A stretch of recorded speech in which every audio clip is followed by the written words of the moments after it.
स्वरूप से विकार, नमो त्रियोगी समालिके।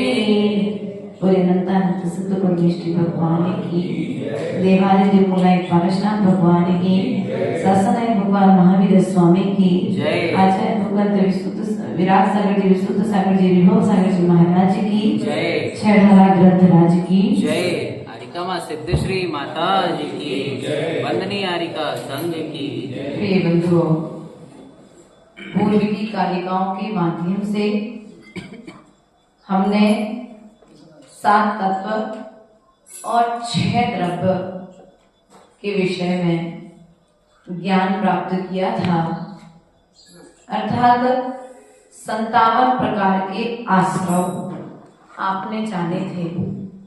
तो जो 57 प्रकार के आश्रव, 5 मिथ्यात्व, 12 अविरति, 25 कसाय और 15 प्रकार का प्रमाद, इस प्रकार से 57 प्रकार के आश्रमों को आप सभी ने जाना था। परंतु आचार्य भगवत ने, उमा स्वामी महाराज ने 9वें अध्याय में 57 प्रकार के आश्रव के दूसरे भेद भी बताए हैं, जो महाव्रत के अनुरूप है, अर्थात महाव्रती के अनुरूप है। 5 प्रकार का चारित्र, 3 प्रकार की गुप्ति, 5 प्रकार की समिति, 12 प्रकार की भावना और 22 प्रकार का परिग्रह। 22 परिग्रह, 12 भावना, 5 समिति, 5 गुप्ति, 3 गुप्ति और 5 प्रकार का चारित्र। इस प्रकार से 57 प्रकार के आश्रव के ये दूसरे प्रकार से भेद बताए हैं। आश्रव के 57 भेद मंगत राय जी ने, जहां पर 5 प्रकार का चारित्र आया है, वहां पर मंगत राय जी ने 5 प्रकार के महाव्रतों को ग्रहण किया है। इस प्रकार से जैसे 5 अणुव्रत के भी 3 भेद हो जाते हैं, उसी प्रकार से 57 प्रकार के आश्रव के भी 3 भेद यहाँ पर सामने में आते हैं। इसी क्रम को आगे बढ़ाते हुए पंडित दौलत राम जी आज पुनः हमारे लिए क्या कहना चाहते हैं, उनके ज्ञान का विषय, उनके ज्ञान को अपने ज्ञान का विषय बनाते हुए पुनः हम छेड़ाला ग्रंथराज की 11 नंबर कारिका में प्रवेश करेंगे। बसुमति निवारित तटता सट अनायतन त्यागो, संकादिक वसु दोष बिना संवेगादिक चित पावो, अष्ट अंगे अरु दोष 25 3 संक्षेप कहिए, बिन जानन ते दोष गुणन को कैसे तजिए कहिए। अर्थात यहाँ पर कहते हैं पंडित दौलत राम जी, बसु मद टारी, किसको टारना है? जो मद है। मद कितने हैं? ज्ञानम पूजम कुलम जातिम बलवृद्धिम तपो बपू। जो यहाँ पर सम्यक दृष्टि श्रावक होगा, वो इन 25 प्रकार के मल दोषों से, किससे? सम्यक में दोष लगाने वाले ये जो 25 दोष हैं, उन दोषों से रहित होगा। तो अब वे दोष कौन कौन से हैं? अभी तक हम ये तो सुन रहे थे 25 दोषों से रहित, 25 दोषों से रहित। वे 25 दोष कौन कौन से हैं? तो पंडित दौलत राम जी आज उन 25 दोषों की चर्चा यहाँ पर करते हैं और कहते हैं उनमें 8 मद। कितने मद? बसु अर्थात 8, मद अर्थात मदों को टारी अर्थात छोड़कर, त्रिसठता बोलते भैया तुम तो बहुत सटी हो, मतलब सटे आ गए, अपने शब्द बोलते मतलब सटे आ गए, मतलब अब उतना समझ नहीं रह गई जितनी समझ होना चाहिए था। या साहित्य की भाषा में कहे सटता अर्थात मूर्ख। कौन? मूर्ख अर्थात अर्थात 3 प्रकार की मूर्खताओं से रहित। किससे? 3 मूर्खता कौन कौन सी मूर्ता? देव मूर्ता, लोक मूर्ता और गुरु मूर्ता। इस प्रकार से 3 मूर्ताओं से जो रहते हैं, षड अनायतन त्यागो, और जो 6 प्रकार के अनायतन है। कितने प्रकार के अनायतन है? 6 प्रकार के जो अनायतन है, उन 6 अनायतनों से, उन 6 अनायतनों का त्याग करो। अर्थात गुरु, कुदेव, कुशास्त्र और इनको मानने वाले, गुरु को मानने वाले, कुदेव को मानने वाले और कुशास्त्रों को मानने वाले, इन 6 का क्या करो? तुम त्याग करो। भाई हम शास्त्रों को पढ़ते तो नहीं है, लेकिन उनके मानने वालों की संगति का भी त्याग करें क्या?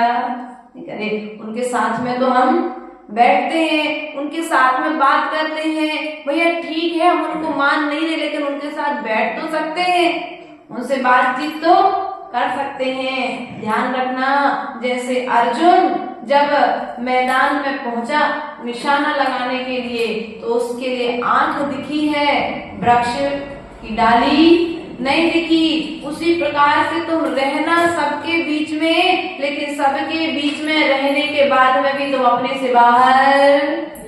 लक्ष्य में ये रखना कि मैं जिनके साथ में बैठा हूं वे मेरे योग नहीं है। ये सच्चा धर्म, ये सच्चे साथी नहीं है, क्योंकि दुर्गुणों की संगति आने में, अर्थात दुर्गुणों के आने में समय, पूरा जीवन लग जाता है एक सद्गुण को संभालने में, और दुर्गुण को आने में समय नहीं लगता है। अर्थात बुराइयों को आने में समय नहीं लगता है, लेकिन एक अच्छाई को जीवन भर निभाने में पूरा समय लग जाता है। ऐसा ध्यान रखना। इसलिए 6 अनायतन त्यागो, अर्थात जो 6 प्रकार के अनायतन हैं उनका त्याग करो। संकादिक वसु दोष बिना, जो 8 प्रकार के संकादिक दोष हैं उनके बिना संवेगादिक चित पागो। क्या करो? संवेगाचित, अर्थात यहाँ पर कहते हैं कि 8 प्रकार के दोषों का त्याग करो। अर्थात 8 प्रकार का मद और 8 प्रकार के दोष। कितने हो गए भैया? 16 हो गए। उसके पश्चात 6 प्रकार के अनायतन, तो 16 और 6 कितने हो गए? 22 हो गए। और 3 प्रकार की मूर्ता क्या हो गई? 25 दोष हो गए। अब इन 25 दोषों से रहने वाला ही कौन है? सम्यक दृष्टि श्रावक कहलाता है। अब कहते हैं प्रसम संवेगाचित पागो। अब यहाँ पर कहते हैं कि जो संवेग आदि हैं, कौन से हैं? संवेगाचित पागो। अब यहाँ पर सम्यक्त के भेद बताए हैं, संवेग के भेद जो बताए हैं, संवेग आदि, प्रसम संवेग। तो उसके पश्चात में अष्ट अंग अरु दोष 25। क्या कहा यहाँ पर? अष्ट अंग अरु दोष 25। जो 25 प्रकार के दोष हैं, 3 संक्षेपों कहिए। अब क्या करो? उन दोषों को क्या करो? संक्षेप से कहो। किसको करना है संक्षेप से? उन दोषों को संक्षेप से कहना है।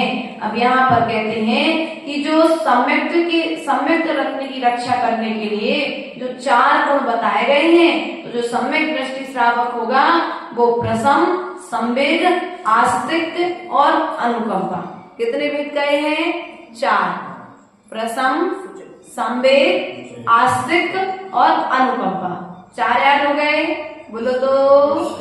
प्रसम, संवेग, आस्तिक और अनुकंपा। अर्थात प्रसम किसे कहते हैं? प्रकृष्ट रूप से कसायों का समन करना। क्या? प्रकृष्ट रूप से कसायों का समन कर देना। उसके पश्चात में आस्तिक किसे कहते हैं? अर्थात विश्वास, प्रीति, जिनेंद्र देव के द्वारा जो बात कही गई है उससे प्रीति करना, उस पर विश्वास रखना, अडिग रहना। अनुकंपा अर्थात दुखी जीवों को देख करके क्या करना? उन पर। ऐसा तो हम करते, बोलो तो, करते हो क्या ऐसा? बहुत कम लोग ऐसे देखने में आते हैं कि रोते हुए व्यक्ति के आंसू पहुंचने वाले बहुत लोग हैं, हंसते हुए लोगों को रुलाने वाले बहुत लोग हैं, है ना? आंसू पहुंचने वाले लोगों की आज कमी है, क्योंकि भीतर से संवेदनाएं जा चुकी हैं, और जब संवेदनाएं जा चुकी हैं तो व्यक्ति को दूसरे के आंसू पहुंचने का समय, वो फीलिंग ही नहीं होती, वो ऐसा विचार ही नहीं करता कि आज ये व्यक्ति रो रहा है तो इस व्यक्ति के आंसू यदि मेरी वजह से बहे हैं तो कल इन आंसुओं का बदला मुझे भी चुकाना, किसी ना किसी रूप में ये आंसू एक दिन हमारी आंखों से भी। इसलिए यदि हम किसी के आंसुओं को गिराने में यदि कारण बन रहे हैं तो कल उतने आंसू हमारे भी गिरने वाले हैं। यदि अनुकंपा वाला व्यक्ति होगा, अनुकंपा रखने वाला व्यक्ति होगा, तो उसके वचनों से भी किसी को किसी प्रकार से ठेस नहीं पहुंचेगी। अष्ट अंग अरु दोष पचीनो तीन संक्षेपों गए बिन जानते, क्या कह रहे हैं यहाँ पर, बिन जानते दूसरे गुणन को कैसे तजिए कहिए। क्या कह रहे, बिना दोषों को जान करके, यदि तुम दोषों को जानोगे नहीं तो फिर उनको तजोगे कैसे भैया। जब तक तुम्हें मालूम नहीं होगा, ज्ञान नहीं होगा धतूरे के पेड़ के विषय में, तो फिर उसे त्यागोगे कैसे। धतूरे का पेड़ औषधि भी है और विष भी है, यदि बिना डॉक्टर की सलाह से ले लिया जाए तो वह विष का काम कर जाएगा, और डॉक्टर की सलाह से ले लिया जाए वो औषधि का काम कर जाएगा। उसी प्रकार से ये जो 8 प्रकार का मद है, वस्तु तुम्हारे लिए प्राप्त हो जाए, लेकिन वस्तु के साथ साथ तुम्हारे भीतर में अहंकार नहीं आना चाहिए। क्या अहंकार नहीं आना चाहिए। देव शास्त्र गुरु के शरण के अलावा अन्य की शरण में यदि जाओ, जाने के पश्चात में तुम्हारे लिए उन पर विश्वास नहीं होना चाहिए, ऐसा कह रहे हैं। कुगुरु कुदेव कुशास्त्रों की शरण में न जाना चाहिए, न उनका आश्रय लेना चाहिए, न उनकी छाया में बैठना चाहिए। आचार्य भगवंतों ने कहा है छत्र चूड़ामणि ग्रंथराज में, सुभचंद्र आचार्य ने कहा है कि विष खा करके मरना श्रेष्ठ है। क्या कहा, मरना श्रेष्ठ है। शेर के मुख में जाकर के मरना श्रेष्ठ है, पहाड़ से कूद करके मरना श्रेष्ठ है, लेकिन मिथ्यात्व के साथ में रह करके मरण करना श्रेष्ठ, अर्थात मिथ्यात्व के साथ जीवन जीना श्रेष्ठ नहीं है। और हमारा जीवन किसके साथ में है, पूर्ण रूप से मिथ्यात्व के साथ में है। सबको विश्वास है, यदि हम कहते थे मिथ्या दृष्टि जो बुरी लग जाती और जिनवाणी खोल करके तत्व का निर्णय करा रहे, तो सब कह रहे माता जी हम सब में दृष्टि नहीं है। क्यों, क्योंकि तुम्हारा भी पक्का विश्वास हुआ है। क्या तुम्हें अपने घर पर रहने वाली सगी माँ जिसने जन्म दिया, जिस पिता ने तुम्हें बड़ा किया, जब तुम्हें उन पर विश्वास नहीं है तो भगवान ने तो तुम्हारे लिए तुम्हारे घर तक नहीं गए, तुम्हें कुछ भी नहीं दिया, फिर तुम उन पर क्या विश्वास करोगे। ऐसा कहना उचित है क्या? तो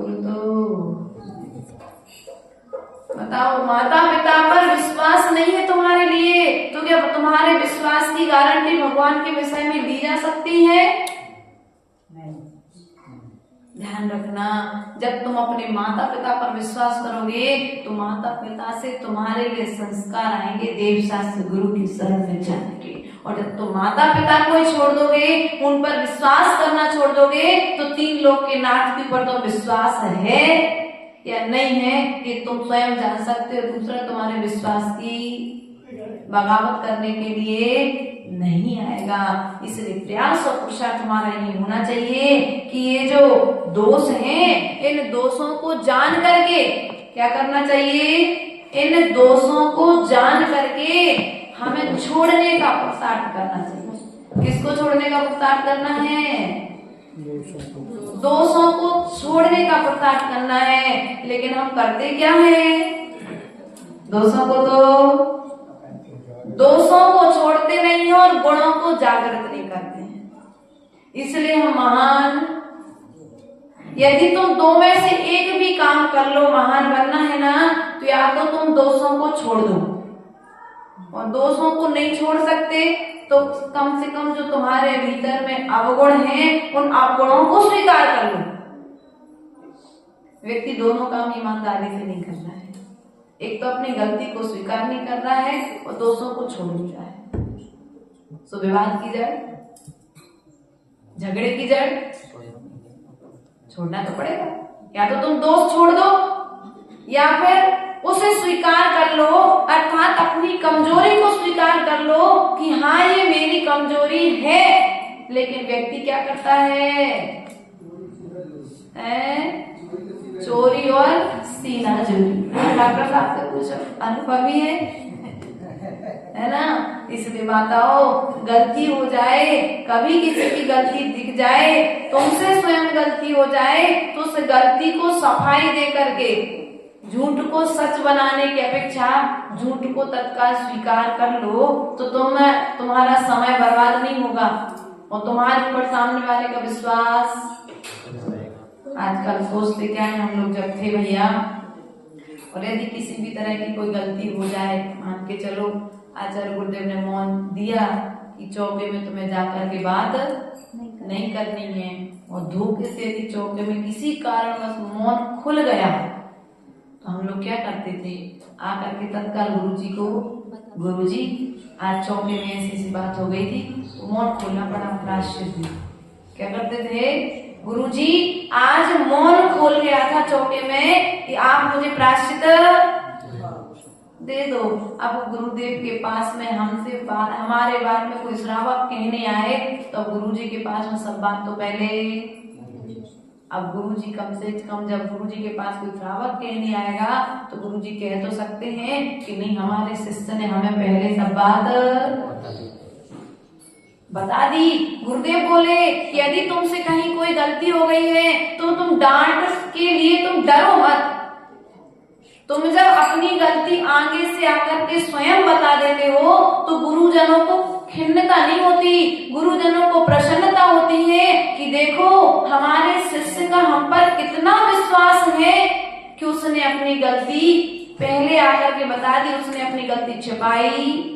अर्थात गलती बताने के लिए विश्वास होना आवश्यक है कि मेरे गुरु मुझे मेरी गलती के लिए थोड़ी सी भी डांट पड़ेगी लेकिन मुझे दुनिया की नजरों में गिरने से।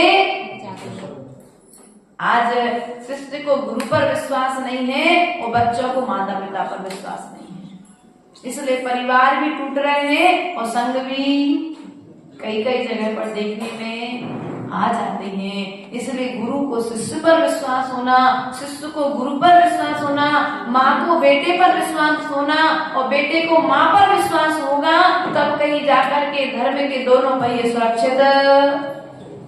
क्योंकि हमारा संबंध कोई धागे की डोर से नहीं बना है, कोई साड़ी के दुपट्टे से नहीं बना है, हमारा संबंध तो मात्र चारित्र का संबंध है।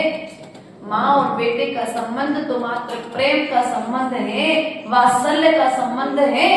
कोई धागे से देह को जन्म दे दिया, मात्र देह के जन्म देने से माँ और बेटे का संबंध बन गया क्या?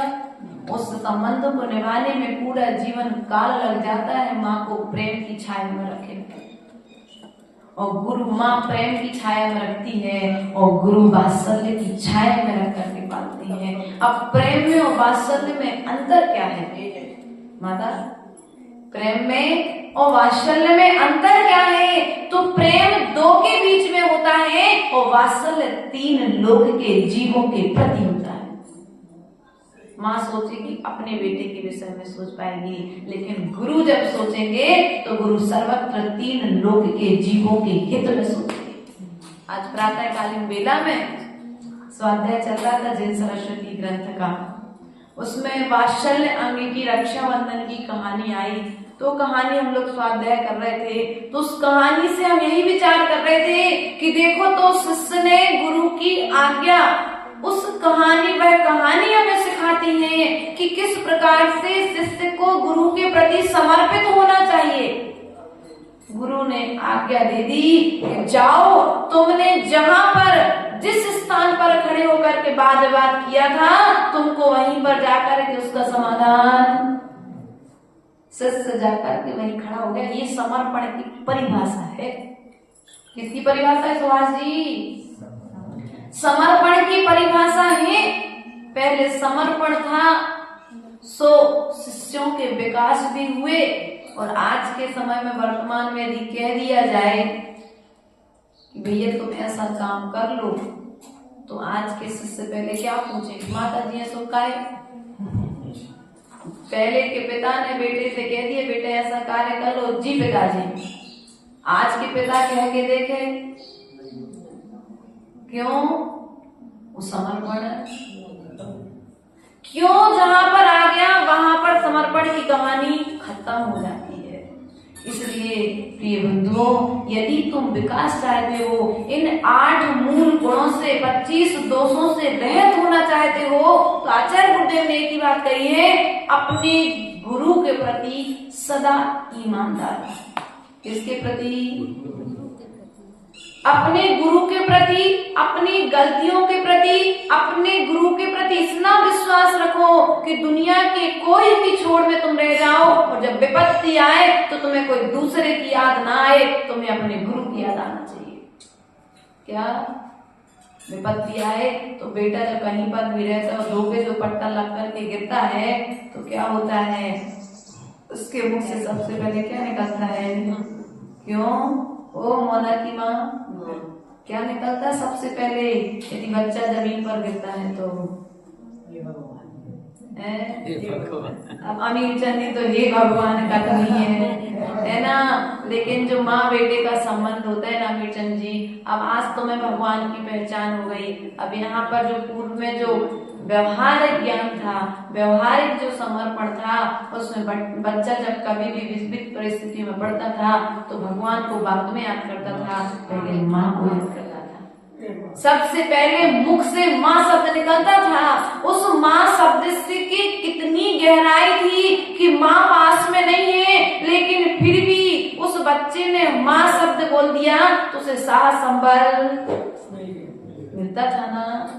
शिष्य कैसी भी परिस्थिति में रहे, दूर रह करके भी अपने गुरु को जब स्मरण करता है तो उस स्मरण के बल पर वो गुरु की जो भावनात्मक शक्तियां होती हैं, जो साधनाएं होती हैं, जो आशीर्वाद होता है, वह शिष्य के लिए आकर के संबल और साहस प्रदान। अब तुम कितने समर्पित हो, तुम्हारा समर्पण ही तुम्हारे लिए संवेदना का कारण बनेगा। इसलिए प्रिय बंधुओं, यहाँ तो देव शास्त्र गुरु की बात कही जा रही है। भविष्य के होने वाले देव भी तुम हो और भविष्य के होने वाले गुरु भी हो कि नहीं हो? बोलो तो।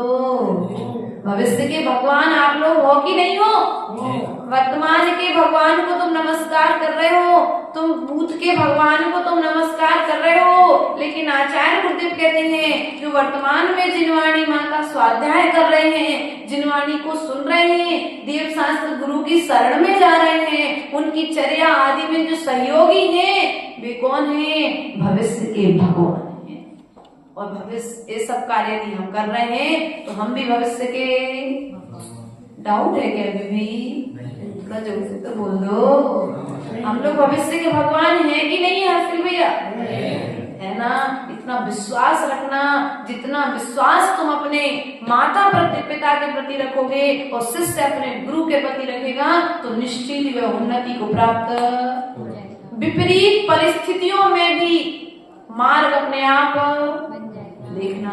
हमने तो गृहस्थ जीवन में रहे, जब भी बहुत सारी स्टोरियां देखी हैं ऐसी माता पिता वाली, और गुरु वाले भी बहुत सारी स्टोरियां छोटी छोटी आते थे तो देखते थे। पहले संस्कार चैनल चलता था, दूरदर्शन चैनल चलता था, तो आज तो बहुत खराब चीजें आने लगी हैं चैनलों पर, लेकिन पहले 2 ही 3 चैनल थे जिन पर पहले से ही था कि व्यवस्थित चीजें ही चलाई जाएंगी और दिखाई जाएंगी। आज तो क्या है, टीवी थी घर में, फिर भी बहुत कुछ मर्यादाएं थी, लेकिन अब क्या हो गया? मोबाइल आ गया। सो कमरा बंद करो, मोबाइल चालू करो, जो देखना सो बड़ों छोटों की मर्यादा है सब। क्यों विधान बेटा ऐसा तो नहीं करते ना?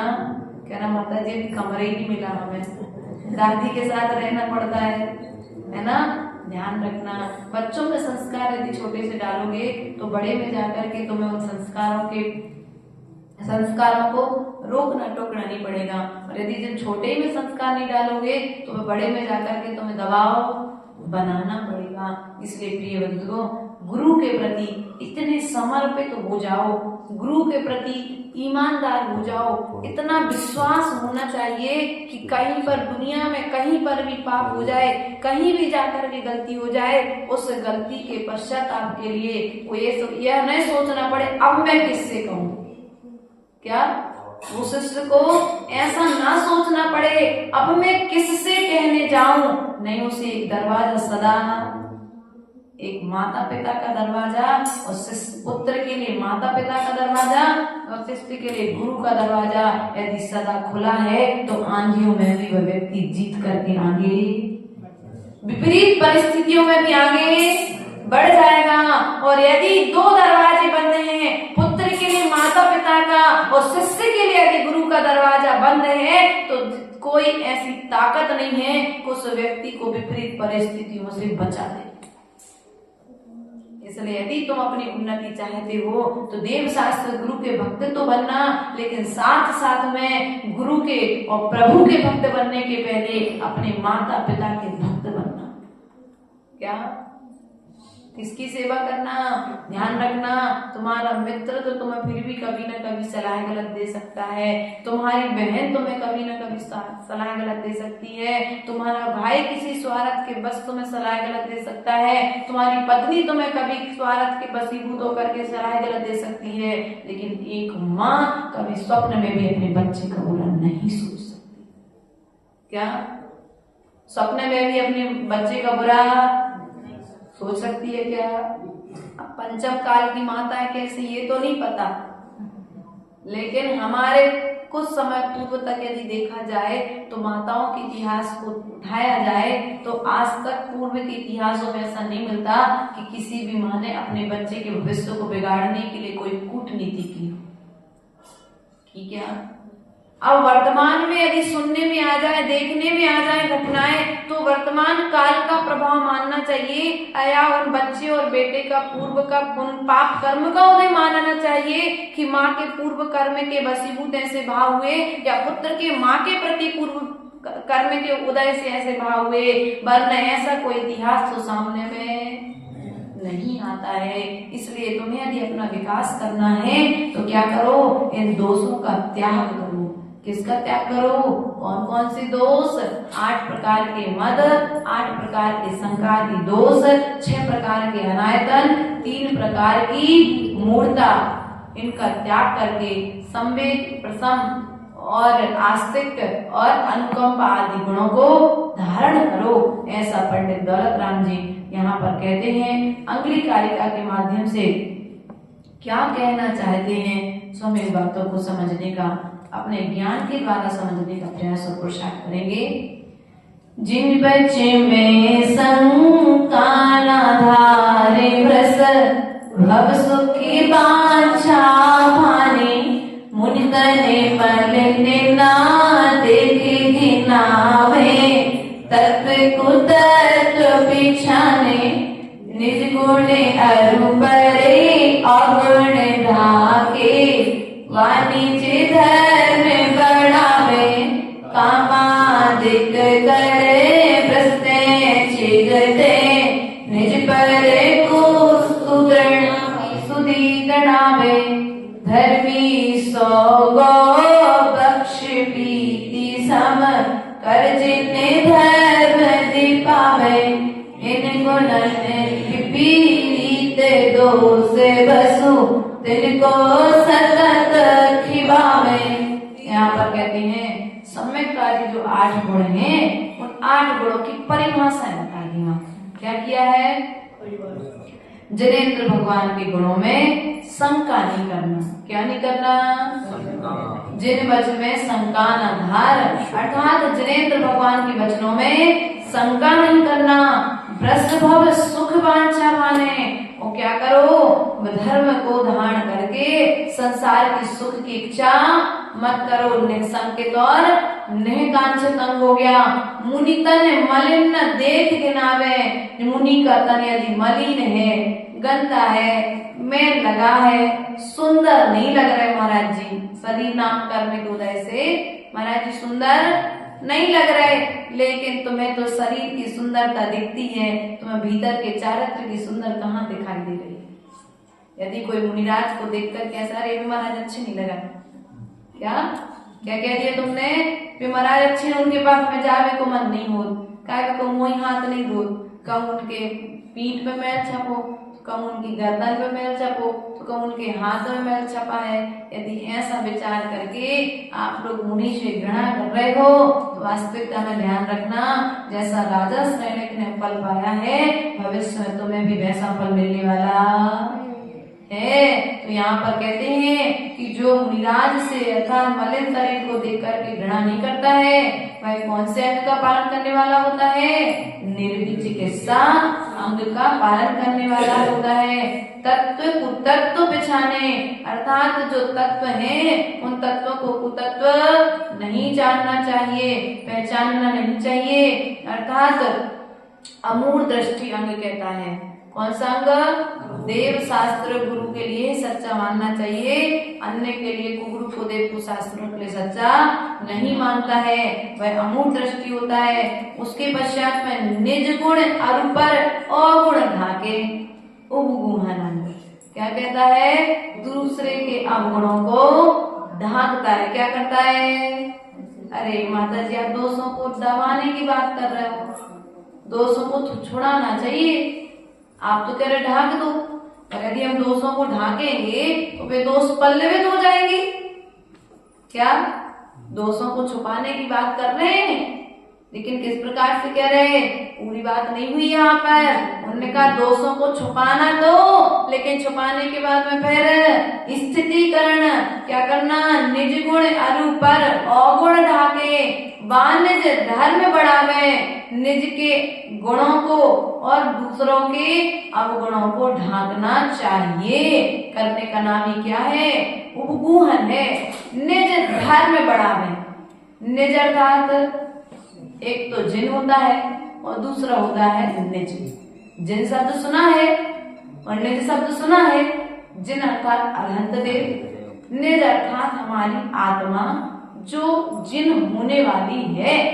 ऐसी आत्मा का यदि तुम्हें धर्म बढ़ाना है तो स्वयं के गुणों को अपने मुख से कहना बंद कर दो। क्या करो? अपने मुख से अपने गुणों को कहना और अपने मुख से दूसरों के अवगुणों को कहना बंद कर दो। माता जी सब काम हो सकता है, लेकिन ये दो काम, कोई प्रशंसा नहीं करे तो अपने मुख से अपनी तो है, अपने आप के लिए धन्यवाद तो अपने हाथ से, अपने मान की पुष्टि स्वयं तो।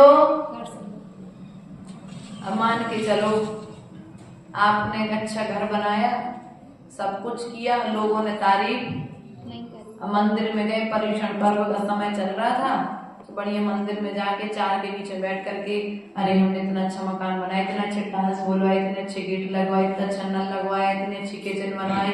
अब कोई सुनना भी नहीं चाह रहा, फिर भी तुम अपने हाथ से अपनी। अब बताओ हरिवंश पुराण में कहा है कि अपने मुख से अपने प्रशंसा करने वाला जीव नीच गोत्र का बंध करता है। अब नीच गोत्र में जाना है, मेरे पास इतना पैसा है, मेरे पास इतनी संपत्ति है, हमारे घर में ऐसा है, हमारे घर में ऐसा है। अपने मुख से यदि तुम अपनी प्रशंसा कर रहे हो तो निश्चित ही आज तो तुम्हें उच्च गोत्र मिला है, उच्च कुल मिला है, अगले भाव में मिलने वाला है क्या? और आज क्या है? व्यक्ति अपनी प्रशंसा कर रहा है और दूसरों की निंदा करने में लगा हुआ है। इसलिए प्रिय बंधुओं, अपनी प्रशंसा करना छोड़ दो। यदि तुम्हें निज धर्म आत्मा के धर्म को प्राप्त करना है, ऊपर की निंदा करना छोड़ दो। हम अपनी प्रशंसा के चक्कर में दूसरे की इतनी निंदा करते हैं, अर्थात हमें दूसरे के गुण दिखाई नहीं देते। क्या? दूसरे के गुण दिखाई नहीं देते। सभाश्री माता जी कहेंगी, माता जी आप तो कभी हमारी प्रशंसा नहीं करते, प्रशंसा नहीं करते, लेकिन आपके गुण तो हमें दिखाई तो दिखाई देते हैं, लेकिन कौन से गुण को कब उजागर करना है और उस गुण की कब प्रशंसा करनी है, यदि मौके पर कहा जाए तो वह बृहद फल को देती है, और यदि थोड़े से कार्य में बड़ी सी प्रशंसा हो जाए तो वह छोटा कार्य भी, बड़ा कार्य भी छोटा लगने लगता है। इसलिए प्रिय बंधुओं, प्रशंसा के चक्कर में दूसरे की निंदा मत करना, क्योंकि निंदा करने वाला आचार्य गुरुदेव ने लिखा है ना, परिनिंदाना मुख से निकले मधुर बचन बोलो, हृदय तराजू पर हितकारी संभाषण तोलो, आत्म तत्व की रड़ी भावना भाव विमल वर दो, मेरा अंतिम मरण समाधि तेरे दर पर हो। क्या पर निंदाना, आज पर की निंदा तो मुख से ऐसे निकलती है, उसका कोई हिसाब, और स्वयं की प्रशंसा उससे भी। इसलिए बस आचार्य भगवान कहते हैं, यदि तुम्हें निज धर्म को बढ़ाना है, निज धर्म को प्राप्त करना है, तो दूसरे की निंदा करने का त्याग कर दो। कामा दिक कर ब्रसते चिकते निज पर को सुधि ढावे, अर्थात क्या कह रहे हैं यहाँ पर, जो अपने गुणों को और दूसरों के अवगुणों को छिपाना और आत्म धर्म को बढ़ाना या निर्मल बनाना है, जो उगुहन है, क्या कर रहे हैं, अपने दोषों को बताना और दूसरों के दोषों को छुपाना, क्या है, उगुहन अंग है। इस उगुहन अंग का पालन करते हो आप लोग? करते तो हो, हमसे ज्यादा अच्छे से आप लोग करते हो।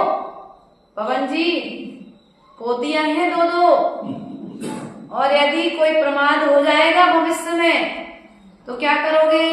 भैया घर की बात घर में रह रही हो, घर के बाहर बदनामी हो जाएगी, ऐसा विचार करते ना। अपने घर की बात घर में छुपाते हो, छुपाने का पुरुषार्थ करते हो, दूसरे को बताते डिंडोरा पीटते, और यदि वही घटना दूसरे की बच्ची के साथ हो जाए, क्या भैया तुमने सुनी ऐसी ऐसी बात सुनी है? तो नहीं, हमने नहीं सुनी थी। अब उसने तुमसे सुनी, वो आगे आए, भैया तुमने सुनी?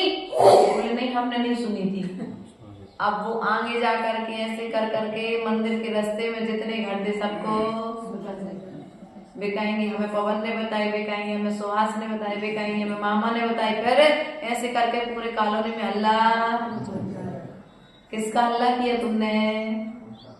अब तुमने दूसरे का हल्ला किया है ना, कल तुम्हारा भी हल्ला आज नहीं आएगा, इस गाँव में नहीं आएगा, किसी न किसी गाँव में जो तुमने दूसरे के साथ किया है गलत, उस गलत का तुम्हें दूसरे अगले गाँव में भी, बोलो तो सुभाष जी, परिणाम मिलेगा, क्योंकि जो जैसा होता है उसे वैसा, बोलो तो चाहे छोटे रूप में मिले चाहे बड़े रूप में मिले, लेकिन फल तो मिलेगा ही मिलेगा। इसलिए कभी भी किसी के दोषों को कहना नहीं और अपने दोषों को ढांकना नहीं। किससे नहीं ढांकना? ऐसा नहीं कि तुमसे गलती हो जाए तो मम्मी पापा से बुराई थी तो पड़ोसी को बताने चले जाओ, ऐसा भी नहीं करना। मंदिर में आके सबको बता दो, ऐसा भी नहीं करना। यदि तुमसे कोई दोष हुआ है तो या तो अपने माता पिता को बताओ या अपने गुरु को बताओ। दो के अलावा शिष्य के लिए गुरु और परिवार के बच्चे के लिए माता पिता से श्रेष्ठ कोई दूसरा नहीं हो सकता है। धर्मी सौगप गो बख्श प्रीति सम। देखो तो यहाँ पर हम तो माँ का नाम ले रहे हैं, लेकिन यहाँ पर तुम लोग का नाम नहीं लिया। वात्सल्य अंग में यहाँ पर गाय का उदाहरण ले लिया। किसका उदाहरण लिया भैया? शैलेंद्र जी, गाय का उदाहरण ले लिया। जैसे गाय अपने बछड़े से प्रेम करती है, वैसा ही प्रेम धर्मात्मा से धर्मात्मा का होना चाहिए। यहाँ पर गुरु शिष्य की बात नहीं कही, धर्मात्मा से धर्मात्मा की बात होना चाहिए, धर्मात्मा से धर्मात्मा का प्रेम होना चाहिए। लेकिन आज हम दुनिया से प्रेम करते हैं, लेकिन धर्मात्मा से प्रेम करते हैं क्या? करते। बोलो तो। मंदिर में आए श्रावक से तो हम लड़ते हैं, प्रेम नहीं करते हैं। करते ना ऐसा? अरे तुम लोग नहीं कह रहे, थोड़ा घूंटा काट तो दे दिया करो। ऐसा तो लगे कि तुम लोग सोए नहीं हो अभी, नींद तो नहीं आ गई। नहीं तो कहो माता जी आवाज अच्छी लग रही है, तो झपकी ले ली हमने। देखो इतनी अच्छी तो नहीं है जितनी अच्छी हमसे और लोगों की थी, लेकिन फिर भी तुम लोगों के लिए बताया है कि यदि हम किसी दूसरे के दोषों को बता रहे हैं, प्रचार प्रसार कर रहे हैं और प्रेम नहीं रख रहे हैं, क्योंकि भीतर में यदि प्रेम नहीं होगा भैया तो बाहर में प्रभावना नहीं होगी। हमारे आचार्य गुरुदेव ने कहा था भीतर में प्रेम होना अनिवार्य है प्रभावना के लिए। यदि देखो हम भीतर में धर्म की प्रभावना करते हैं तो मैं बाहर में धर्म की प्रभावना करनी है कि नहीं करनी है? शंका है क्या भैया? धर्म की प्रभावना करनी कि नहीं करनी सबको? तो कैसे करोगे? चौराहे पर लड़ाई करके? चौराहा तुम्हारे लिए झंडा गाड़ने के लिए मिला है, झंडे की ध्वजा को फहराने के लिए मिला है, ना कि चौराहे पर खड़े होकर के चार बंधु वहां पर अपने मान की पुष्टि करने के लिए। आज वर्तमान में यही हो रहा है ना, अपने अपने मान की पुष्टि मंदिर के अंदर की लड़ाई चौराहे पर, और चौराहे से पुलिस स्टेशन तक, और पुलिस स्टेशन से कहां कहां तक जा रहे हैं आप लोग ज्यादा। इसलिए हम तो ये कहेंगे साधु के प्रति प्रेम रख पाओ या नहीं रख पाओ, मंदिर में आने वाले प्रत्येक श्रावक के प्रति यदि तुम प्रेम रखोगे तो निश्चित ये वात्सल्य अंग तुम्हारे लिए एक दिन भगवान बनाएंगे। इसलिए मंदिर में आने वाले प्रत्येक श्रावक के प्रति प्रेम रखो, प्रेम की दृष्टि रखो। ऐसा नहीं कि हमारा बेटा आया सो हमने कलश भर के दे दिया और दूसरे का बेटा आया सो मुगड़े लिया, अपनी बहू आई सो थाली लगा के दे दी और दूसरे की बहू आई सो अपनी थाली भी खिसका ली। नहीं भैया, जैसे तुम्हारी बहू मंदिर में आने के बाद में ना तो सास होती है, ना बहू होती है। मंदिर में आने के बाद ना पिता होता है, ना बेटा होता है। मंदिर में आने के बाद प्रत्येक श्रावक भगवान का भक्त हुआ करता है। इसलिए जब मंदिर में प्रवेश करो तो सब प्रकार के रिश्तों का, और जब भक्त बनकर के भगवान के चरणों में आओगे तो एक दिन निश्चित ही भगवान। लेकिन हम क्या होते हैं, अपने रिश्तेदारी साथ में लेकर के आते हैं। अब अमीर चंद जी से किसी ने कह दिया, अमीर चंद के 3 बेटे भी अमीर चंद जी के साथ खड़े थे, तो अब क्या होगा? तुमने हमारे पापा से कही कैसे? नहीं भैया, पापा से नहीं कही, धर्मात्मा से बात कही है, और धर्मात्मा से कभी झगड़ा, और यदि हो भी जाए तो उसको प्रेम से, बोलो तो, प्रेम से। यदि धागा लगाते लगाते फंस जाता है, जैसे हम लोग पीछे की गड्डी बांधते हैं तो धागा खुलना भी पड़ता है और कभी कभी उसको गुड़ियाना भी पड़ता है। अगर दीदी लोग कभी नहीं कर पाए तो क्या होता है, यदि धोखे से गिठान लग जाती है तो उसको क्या करते, खींचा तानी करके उसको और टाइट कर देते हो कि धीरे से उसे खोलने की प्रयास करते हो? बोलो तो क्यों? यदि तुमने ज्यादा सिलाई करती हो माता, यदि धागे में गिठान लग जाए तो उसे वहीं तोड़ करके अलग कर देते हो कि थोड़ा सा उसको प्रयास करते हो खुल जाए आसानी से? माताओं, गिठान को खोलने का। लेकिन हम लोग सम्यक दृष्टि श्रावक होते हुए भी बाहर में क्या करते हैं, यदि किसी की गिठान लग रही है तो हम उस गिठान को मजबूती प्रदान करने में आग तो लग गई थी, थोड़ा सा घी और, बताओ आपको सम्यक दृष्टि हो क्या? आग में घी नहीं डालना है हमें, तो आग से यदि घी जा रहा है कहीं से, उस घी को बाहर निकाल दो, कम कर दो घी, ये बात तो बताई है। यदि मंदिर में दीपक लगा है भैया, और मंदिर में दीपक लगा है, ये तो बात कही है पवन जी, हमने भी शास्त्र पढ़े, अगर दीपक लगाना है तो उतना लगाओ घी जितनी देर तुम्हें आरती करना है। लेकिन ये बात हमने कहीं नहीं पढ़ी कि मंदिर में जलता हुआ दीपक बुझा दो। ऐसा कभी देखा सुना पड़ा है कि कभी नहीं। और हम क्या करते हैं, तो 4 श्रावक जोड़ते तो नहीं है, लेकिन अपनी कसाई के कारण 4 लोगों को बस। इसलिए आगम को पढ़ो। अगर आप कहीं पर बैठते हैं तो हम भी जिनवाणी के चरणों में बैठ करके अध्ययन। इसलिए हमारा आपसे कहना है कि यदि कहीं पर आग लगी है तो उस आग को बुझाना तो, लेकिन भीतर की कसायों की आग को बुझाना है, मंदिर में दीपक की आग को बोलो तो। पंडित जी वो दीपक लगाते हो, घी कम डालो, ये बात तो सुनी है, लेकिन यदि घी ज्यादा गिर गया है तो कभी उस दीपक को अपने हाथ से बुझाना नहीं चाहिए। या फिर यदि तुम्हें लग रहा है कि जीव राशि हो सकती है, तो चिमनी लगा दो, जैसे तुमने अभी लगा दिया अखंड दीपक में, ऐसी चिमनी की व्यवस्था बना दो।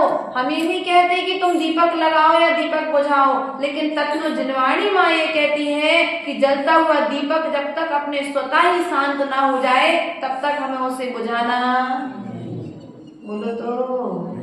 यदि ऐसा करते हो तो आज त्याग। यहाँ हम दीपक जलाने की बात कह रहे हैं, भगवान के चरणों में दीपक जलाने की बात कह रहे हैं। अब इस दीपक से एक दीपक, कौन सा दीपक जलाना है, अर्थात एक प्रेम का दीपक अपने भीतर में जलाना है, तो प्रेम का दीपक बुझ ना जाए। यहाँ पर उस दीपक से यहाँ पर सेट कर समझ लेना। यदि कहीं पर दीपक जल रहा है तो हम क्या करते हैं, प्रेम का दीपक, 2 के बीच में प्रेम था, हमने थोड़ी सी हवा चलाई तो वो दीपक ऐसी करते ना। वात्सल्य प्रेम की बात यहाँ पर चल रही है, तो हम भी आपसे ऐसा कहना चाहेंगे कि हमारे लिए यदि वात्सल्य रखना है तो गाय को उदाहरण आया, गाय अपने बच्चे के साथ साथ में दूसरे के कोख से जन्म हुए बच्चे को भी दूध। वात्सल्य अंग की चर्चा है, वात्सल्य अंग बहुत महान अंग है, वात्सल्य अंग संकीर्ण नहीं है। इसलिए तो वात्सल्य के लिए गुरु शिष्य अर्थात विष्णु कुमार मुनि की कहानी आती है। वात्सल्य अंग एक माँ का उदाहरण नहीं दिया, क्योंकि माँ मात्र एक पुत्र को दूध पिलाती है, और गाय जो जीव उसके पास पहुंच जाए उस बच्चे के लिए अपना दूध प्रदान करती है। इसलिए वात्सल्य रखना चाहिए। तुम्हारा बच्चा यदि आए तो उसके प्रति भी प्रेम, और दूसरे का बच्चा यदि मंदिर में आ जाए तो उसके प्रति भी प्रेम होना चाहिए। कर निज धर्म दिपावे, अर्थात यहाँ पर क्या कहते हैं कि ऐसा करके क्या कर अपने गुणों को और दूसरों के गुणों को छुपाना चाहिए। निर्मल बनाना उपगुण अंग है। काम आदि विकार आदि गुणों से धर्म से डिगते हुए अपने को और दूसरे को पुनः उसी में दृढ़ करना स्थिति कण है। इन गुण ते विपरीत दोष बसु, क्या कह रहे भैया, इन गुण ते विपरीत दोष बसु तिनको सतत खिपावे, अर्थात जो दूसरे में दोष हैं उन दोषों को भी अपन को क्या करना चाहिए, उन्हें पुनः उसी में दृढ़ करना चाहिए। यदि दोष है तो उन दोषों को त्याग कर आना चाहिए, और ये जो गुण हैं उनको उनके गुणों में स्थापित। बच्चा यदि गलती करता तो क्या करते माधव आप लोग, प्यार से बोल तो प्यार से समझाते हो ना, प्यार से समझाते हो, फिर कहते हो बेटा हमारी कोई परंपरा नहीं है, हमारी धर्म परंपरा ये नहीं है, उसे प्यार से समझाते हो, वो बच्चा चेके तो अपने गुणों में स्थिर। लेकिन मंदिर में तो हम क्या लेकर के आते हैं, तलवार तो लेकर के नहीं आते हैं, हम कोई हंटर लेकर के नहीं आते हैं, लेकिन कोई चाकू छुरी लेकर के नहीं आते हैं, लेकिन चाकू छुरी से भी गहरे शब्द लेकर के आते हैं। मंदिर में भी कोई गलती कर दे तो हम उसका स्थितिकरण नहीं करते हैं, उसे शब्दों के बाणों से भेदन कर देते हैं, और ऐसा भेदन करते हैं कि फिर वह मंदिर की देवी चढ़ने से डगता है, बचता है भाई मुझे नहीं जाना मंदिर, मुझे नहीं बैठना मंदिर में, इसका कारण कौन है? हर्षित आया था मंदिर, और हर्षित जब मंदिर आया तो पवन जी की और बड़े भैया की लड़ाई चल रही थी। हर्षित ने सोचा भैया मंदिर में आके जब लड़ाई झगड़ा करते हैं तो मुझे मंदिर से अच्छा तो मंदिर, बोलो तो जाना। अब समझदारी नहीं थी, ज्ञान नहीं था, उसने माँ को जाकर के कोई बात नहीं बताई, लेकिन मंदिर जाना बंद कर दिया। अब ऐसा बहुत समय तक होता रहा। एक दिन माँ ने बच्चे से कई दिन तक कहा कि बेटा हर्षित मंदिर जाया करो, लेकिन हर्षित ने कहा इससे अच्छे तो हम घर में हैं। अब इससे अच्छे घर में इतना तो रोज सुनती, लेकिन ऐसा क्यों कह रहे हैं? इसका कारण माँ ने कभी पूछने का प्रसाद नहीं किया। अब एक दिन माँ बैठ गई कि आज तुम बताओ तुम मंदिर से अच्छे घर में क्यों हो? और उसने बोला कि हम मंदिर गए थे, बड़े भैया और पवन भैया का झगड़ा देख करके कम से कम अपने घर में शांति से बैठ करके तो बैठे हैं, मंदिर में जाकर के भी झगड़ा करना है तो फिर मंदिर जाने से फायदा? मंदिर तो एक कसायों से छूटने का उपाय है, पुण्य की वृद्धि करने का उपाय है। और यहीं आकर के यदि हम पाप करेंगे तो अन्य कहीं जाकर के पाप कहाँ पर छुड़ाएंगे? जब ऐसी बात कही तो ऐसा क्या हुआ, ऐसा करके उस माँ ने अपने बच्चे को समझाया कि देखो बेटा उनकी तत्काल लड़ाई हो गई थी, अब तो वे रोज वहीं बैठ करके अभिषेक कर रहे, पूजन कर रहे, वो तात्कालिक लड़ाई थी, लेकिन तुमने उसे त्रैकालिक बना लिया। तुमने तो मंदिर जाना छोड़ दिया, लेकिन दोनों बढ़िया बैठ करके पूजा कर रहे हैं। तुम्हें इस विषय में गलत नहीं सोचना चाहिए। उनका कोई पाप करना आया था तो उनको उस निमित्त से झगड़ा बन गया। ऐसा करके कोई समझा देता तो बच्चा पुनः मंदिर में, लेकिन माँ को बच्चे से इस कारण पूछने का समय नहीं मिला, बच्चे को बताने का समय नहीं मिला, वो मंदिर से दूर। अब यहाँ से जब छूटेगा तो कहीं ना कहीं तो जाकर के रुकेगा, कहीं ना कहीं जाकर के, क्योंकि प्रत्येक व्यक्ति शांति चाहता है तो शांति कहाँ पर मिलेगी? जहाँ व्यक्ति झगड़ा नहीं चाहता, लेकिन झगड़ा चाहता नहीं है, लेकिन झगड़े के कारणों को भी छोड़ता। भैया झगड़ा चाहता नहीं है, लेकिन झगड़े के कारण को भी छोड़ता। झगड़े के कारण को छोड़ दो तो झगड़ा अपने आप खत्म हो जाएगा, छूट जाएगा। आज यहाँ पर यही कह रहे हैं, यदि किसी से कोई प्रमाद हो गया है, किसी से कोई दोष हो गया है, तो उपमोहन के साथ साथ में उसके साथ साथ में उसका उपमोहन भी करो, स्थितिकरण भी करो। जब उपमोहन और स्थितिकरण करोगे तो प्रभावना अंग की चर्चा कल हम पुनः इसी विषय को लेकर के करेंगे।